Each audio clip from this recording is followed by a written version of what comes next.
খলাকতু বিয়াদাইয়া, আমি আল্লাহ নিজের কুদরতি হাতে মানুষ বানাইলাম।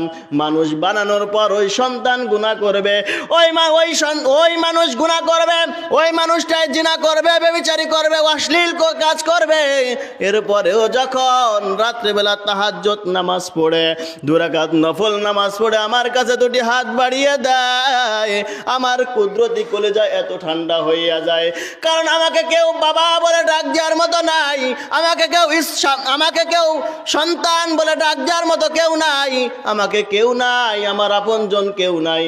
যখন আমার আদম সন্তানগুলি যখন আল্লাহকে আল্লাহ বলে ডাক দেয়, রবকে রব বলে যখন ডাক দেয়, আমি আল্লাহর অন্তর এত শীতল হয়ে যায়, আমার অন্তরের মধ্যে এত ভালোবাসা সৃষ্টি হয়ে যায়, আমার অন্তরের মধ্যে যখন প্রেমের দরিয়ায় হাবুডুবু শুরু হয়ে যায়, আমার বান্দারা যত বড় গুনাহ করুক না কেন, কারণ আমি আদমকে বানাইছি জান্নাতে দেওয়ার জন্য, আমি বানাইছি আদমদের সাথে, আদম সন্তানদের সাথে জান্নাতের মধ্যে সাক্ষাৎ করব।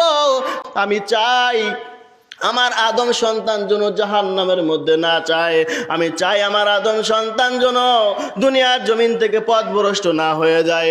যখন আমি আল্লাহর কাছে ক্ষমা চাই, আমি আল্লাহ পাক রব্বুল আলামিন তার জিন্দেগীর গুনাহকে মাফ করে দেই।